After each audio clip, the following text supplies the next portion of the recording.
नया चैप्टर हमने स्टार्ट करना है that is electrostatics, unit number 13।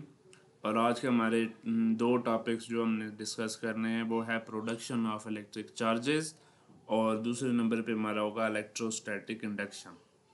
तो सबसे पहले मैं आपको इलेक्ट्रोस्टैटिक्स के बारे में बताना चाहूँगा कि जब भी हम चार्जेस को रेस्ट के ऊपर डिस्कस करेंगे तो डिस्कस करते हैं तो ऐसी ब्रांच ऑफ फिज़िक्स जो है वो इलेक्ट्रोस्टैटिक्स कहलाती है।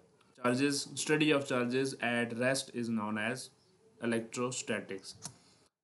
तो सबसे पहले कुछ बात आपको चार्ज के हवाले से बताना चाहूँगा। किसी भी एटम के ऊपर पॉजिटिव और नेगेटिव चार्ज कब आता है? जब उसमें इलेक्ट्रॉन्स की वैल्यू या electrons amount of electron excessive amount of electrons हो जाते हैं तो उस किसी भी एक एटम के ऊपर नेगेटिव चार्ज आ जाता है। और जब उसी एटम के ऊपर नंबर ऑफ प्रोटॉन्स ज़्यादा हो जाते हैं यानी एक्सेसिव नंबर ऑफ प्रोटॉन्स हो जाते हैं तो उस एटम के ऊपर पॉजिटिव चार्ज आ जाता है। चार्जेस को प्रोड्यूस करने के बहुत सारे तरीके हैं। अगर हम जब कंघी को रब करते हैं, ठीक है, अपने बालों में रब करते हैं और बालों में रब करने के बाद अगर आप छोटे से पीसेस ऑफ पेपर के करीब उसे लेके जाएं तो वो जो कंघी है प्लास्टिक की जो कॉम्ब है वो उसको अपनी तरफ अट्रैक्ट कर लेंगी। इसका मतलब है कि चार्ज वहाँ पे इलेक्ट्रिक कॉम्ब के अंदर चार्ज जो है वो प्रोड्यूस हुआ है और उसने जो दूसरी पीसेस ऑफ पेपर हैं उनको अपनी तरफ अट्रैक्ट कर लिया। इसका मतलब है कि अपोजिट चार्जेस यहाँ पे प्रोड्यूस हुए हैं। हम बाकी इसमें एक्सपेरिमेंट की मदद से, एक्टिविटीज़ की मदद से भी डिस्कस करेंगे। सबसे पहले तो एक्टिविटी जो है वो हमारे पास एक ग्लास रॉड आपने, दो ग्लास रॉड आपने लेने और दोनों ग्लास रॉड्स को, ये दो ग्लास रॉड्स हमने लिए, दोनों ग्लास रॉड को हमने फर के साथ रब किया। ठीक है, हमने दोनों ग्लास रॉड को सिल्क के साथ रब करना है, यानी इस ग्लास रॉड को भी, इस ग्लास रॉड को भी, दोनों को हमने फर से, सिल्क से रब कर लिया। अब या एक ग्लास रॉड को हम इस सिल्क के थ्रेड के साथ सस्पेंड कर देंगे, लटका देंगे और इस दूसरे ग्लास रॉड को इस ग्लास रॉड के करीब लेके आएंगे। अब जैसे ही इसके करीब लेके आएंगे तो यहाँ से हमें फोर्स ऑफ रिपल्शन मिलेगी, यानी ये दोनों ग्लास रॉड एक दूसरे को रिपेल करेंगे। ये यहाँ पे डी फिगर में ए के बिल्कुल कॉरस्पॉन्डिंग फिगर डी है। ठीक है, यहाँ पे आपको नज़र आ रहा होगा कि ये दोनों चार्जेस जो हैं ये एक दूसरे को रिपेल कर रहे हैं। ठीक हो गया। और इस ग्लास रॉड के ऊपर जो है वो हमारे पास पॉजिटिव चार्ज जो है वो प्रोड्यूस होता है। इसी तरह से हम और याद रखें ये ग्लास रॉड सिल्क से रब करने से पहले न्यूट्रल थे। ठीक है, इनके ऊपर कोई चार्ज नहीं था। इसी तरह प्लास्टिक जो है, इससे भी हम प्लास्टिक रॉड के ऊपर भी हम चार्ज को प्रोड्यूस करवा सकते हैं।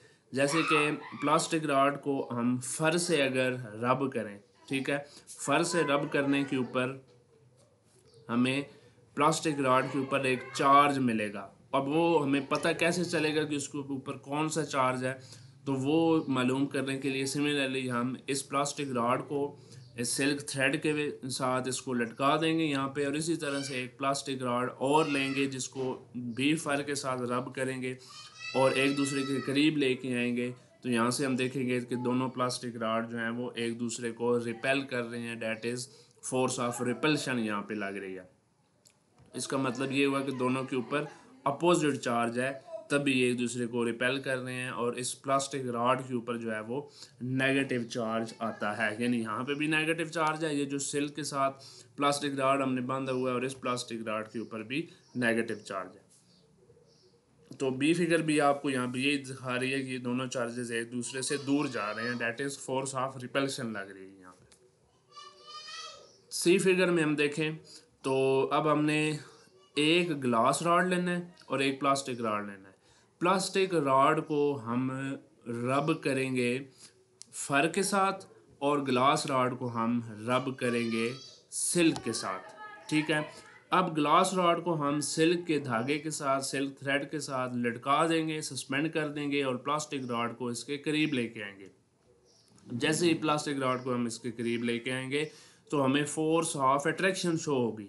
इसका मतलब है कि इन दोनों के ऊपर अपोजिट चार्ज प्रोड्यूस होता है। प्रोड्यूस हुआ है। तो हमने फर्स्ट एक्टिविटी में देख चुके हैं कि ग्लास को, जब ग्लास रॉड को हम सिल्क के साथ रब करते हैं जिसके ऊपर पॉजिटिव चार्ज आता है, इसका मतलब ये है कि ग्लास रॉड के ऊपर पॉजिटिव चार्ज आएगा। और प्लास्टिक रॉड को जब हमने रब किया था फ़र के साथ तो इसके ऊपर नेगेटिव चार्ज आया था, तो यहाँ पे नेगेटिव चार्ज है। ये इसके कॉरस्पॉन्डिंग नीचे फिगर में आपको नज़र आ रहा है कि ये पॉजिटिव और नेगेटिव यानी ये दोनों चार्जेस जो हैं ये एक दूसरे को अट्रैक्ट कर रहे हैं अपनी तरफ, यानी ये चार्जेस एक दूसरे की तरफ मूव कर रहे हैं। ये अवे मूव कर रहे थे, एक दूसरे से दूर जा रहे थे फोर्स ऑफ रिपल्शन की वजह से। ये एक दूसरे के करीब आ रहे हैं, इसके मतलब है यहाँ पे फोर्स ऑफ अट्रैक्शन लग रही है। तो इन एक्टिविटीज़ की मदद से आपको एक बात तो क्लियर हो गई है कि जो अपोजिट चार्जेस हैं यानी पॉजिटिव और नेगेटिव एक दूसरे को अट्रैक्ट करते हैं, और एक जैसे चार्जेस एक दूसरे को रिपेल करते हैं। जैसे पॉजिटिव पॉजिटिव को रिपेल करता है, नेगेटिव नेगेटिव को रिपेल करता है। तो charge is a basic property of material due to which it attracts और रिपेल्स अनदर ऑब्जेक्ट। तो ये प्रॉपर किसी भी मटेरियल की ये प्रॉपर्टी है जिसकी वजह से ये अट्रैक्ट या रिपेल करता है। हम डिस्कस कर चुके हैं। फ्रिक्शन की वजह से डिफरेंट मटेरियल के ऊपर डिफरेंट चार्ज प्रोड्यूस होता है। यहाँ पे अगर आप देखें तो प्लास्टिक रॉड के ऊपर जब हमने इस प्लास्टिक रॉड को फर से रब किया तो इस प्लास्टिक रॉड के ऊपर कौन सा चार्ज आया? नेगेटिव चार्ज आया। ये डिफरेंट मटेरियल था। ग्लास रॉड को जब हमने सिल्क के साथ रब किया तो इसके ऊपर पॉजिटिव चार्ज आया। यानी डिफरेंट मटेरियल के ऊपर डिफरेंट चार्ज जो है वो प्रोड्यूस किया जा सकता है। किसकी मदद से? फ्रिक्शन, यानी जब हमने रब किया तो उसमें फ्रिक्शन प्रोड्यूस होती है ना। फ्रिक्शन की वजह से हम जो है वो डिफरेंट मटेरियल के ऊपर डिफरेंट चार्जेस प्रोड्यूस कर सकते हैं। ये वही बात आगे, like charges repel each other, unlike charges repel each other. आखिरी बात, repulsion is the sure test of charge on body. अगर कोई बॉडी रिपेल कर रही है तो इसका मतलब है कि वहाँ पे रिपल्शन की जो फोर्स है वो लाजमन मौजूद है। ठीक है, repulsion is the sure test of, यानी रिपल्शन का मतलब ये है कि उस बॉडी के ऊपर चार्ज हर हालत में मौजूद है। श्योर टेस्ट है कि चार्ज की मौजूदगी वहाँ पे है। नेक्स्ट हमारा टॉपिक इसी लेक्चर में हम डिस्कस करते हैं वो है इलेक्ट्रोस्टैटिक इंडक्शन। इलेक्ट्रोस्टैटिक इंडक्शन के लिए समझने के लिए आपको ये एक फिगर आपके सामने मौजूद है, इसको समझना इंतहाई ज़रूरी है। जो ये फिगर जिसने समझ ली उसे टॉपिक जो है वो कंप्लीट समझ आ जाएगा। ए फिगर में आपको दो सफ़ियर्स नज़र आ रहे हैं। ठीक है, एक सफ़ियर ए है और दूसरा सफ़ियर बी है। दोनों को एक दूसरे के करीब रखा गया। ठीक है, और इसका जो नीचे वाला ये हिस्सा है जो स्टैंड है ये इंसुलेटर है, जबकि ये ए और बी जो दोनों सफ़ियर्स हैं ये जो है वो कंडक्टर्स हैं। ठीक है, अब ये है हमारे पास figure A, insulated uncharged conductors in contact. ठीक है, insulated uncharged conductors in contact, uncharged है अभी इनके ऊपर, यानी ए और बी जो सफ़ियर है इसके ऊपर कोई चार्ज नहीं है। बी फिगर में आए, बी फिगर में अब हम क्या करते हैं कि एक नेगेटिवली चार्ज रॉड, ठीक है, इस सफ़ियर के इन सफ़ियर के करीब लेके आते हैं। अब होगा क्या? ये जो नेगेटिवली चार्ज रॉड जब हम इस सफ़ियर ए के करीब लेके आएंगे तो ये जो नेगेटिवली चार्ज रॉड है, नेगेटिव चार्ज अट्रैक्ट करता है किसको? पॉजिटिव चार्ज को। तो ये जो नेगेटिव चार्ज रॉड है ये इस ए के अंदर जो यानी यहाँ जो नेगेटिवली चार्ज रॉड है ये पॉजिटिव जितने भी चार्जेस हैं उनको अपनी तरफ अट्रैक्ट करेगा, और जितने भी नेगेटिव चार्जेस हैं वो उनको रिपेल करेगा। जब अट्रैक्ट करेगा तो ये जो नेगेटिवली चार्ज रॉड है ये इसने पॉजिटिव चार्ज यहाँ पे इंड्यूस करा दिया। ठीक है, इसे ये इलेक्ट्रोस्टैटिक इंडक्शन कहते हैं कि positive and negative charges are induce on A and B respectively, यानी इस नेगेटिवली चार्ज रॉड ने पॉजिटिव और नेगेटिव चार्ज इंड्यूस करा दिया। कहाँ कहाँ पे इंड्यूस कराएगा? यानी इसके जो नियर एंड है वहाँ पे कौन सा चार्ज इंड्यूस होगा? पॉजिटिव। जैसे कि आप जानते हैं क्यों, क्योंकि नेगेटिव और पॉजिटिव एक दूसरे को अट्रैक्ट करते हैं। और इसकी अपोजिट साइड यानी बी की दूसरी साइड पे कौन सा चार्ज होगा? नेगेटिव। क्यों? क्योंकि ये रिपेल, ये नेगेटिव है, ये भी नेगेटिव है, तो नेगेटिव नेगेटिव एक दूसरे से दूर जाता है, रिपेल करता है, तो ये इस वजह से रिपल्शन होगी और ये जो नेगेटिव चार्ज है वो इस साइड पे आ जाएगा। तो यहाँ से हमें पता चला कि जब भी हम किसी चार्ज रॉड को सफ़ियर के करीब लेके आएंगे तो एक साइड पे जो है वो अपोजिट चार्ज इंड्यूस होगा और दूसरी साइड पे सेम चार्ज जो है वो लाइक चार्ज जो है वो इंड्यूस हो जाता है। अब सी फिगर में आ जाएं। सी फिगर में हम देखते हैं कि अब पहले यहाँ पे अगर बी फिगर में देखें तो ये दोनों सफ़ियर्स एक दूसरे के साथ जुड़े हुए थे, इन कॉन्टैक्ट थे।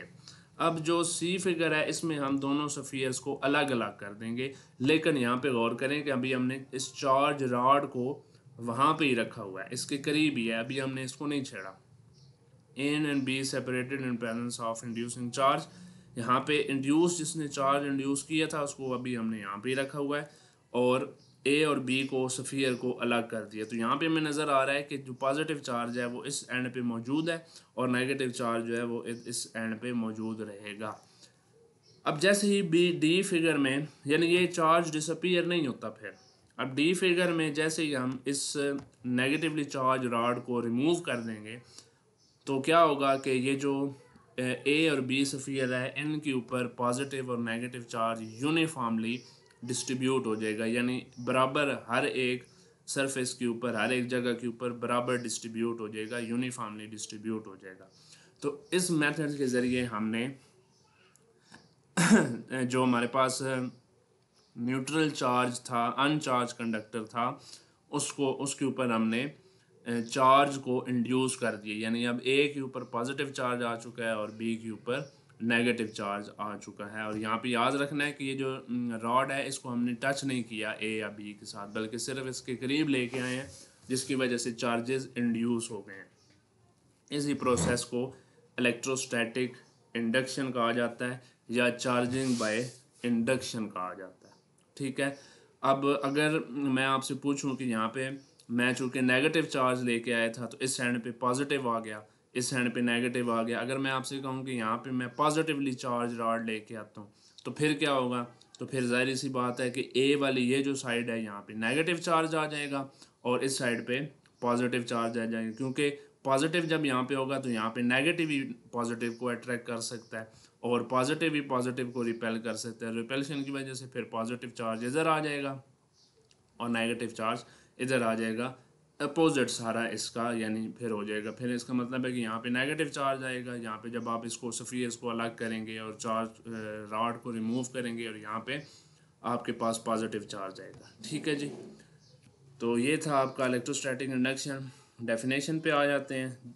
जब भी किसी चार्ज बॉडी को इंसुलेटर कंडक्टर के पास लेके आया जाता है तो उसका जो नियर एंड है वो अनलाइक चार्ज डेवलप करता है और फार एंड जो है वो लाइक चार्ज। ये देखें यहाँ पे, जैसे ये हमने नेगेटिव चार्ज यहाँ पे लेके आए थे तो ये पॉजिटिव जो है वो चार्ज यहाँ पे प्रोड्यूस हो गया और ये पॉजिटिव क्या है नेगेटिव के?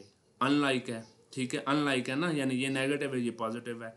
तो जो नियर एंड है वहाँ पे कौन सा चार्ज प्रोड्यूस हो गया? अनलाइक। और जो फार एंड है यानी दूसरे सिर है, दूसरा एंड है, वहाँ पे कौन सा चार्ज प्रोड्यूस हो गया? Like charge. ठीक है। तो ये लाइक चार्ज प्रोड्यूस होना इस साइड पे और ये नियर एंड पे लाइक चार्ज प्रोड्यूस। डेफिनेशन भी यही कह रही है। इसी प्रोसेस को जो है वो, इस सेपरेशन ऑफ चार्जेस को हम इलेक्ट्रोस्टैटिक इंडक्शन कहते हैं।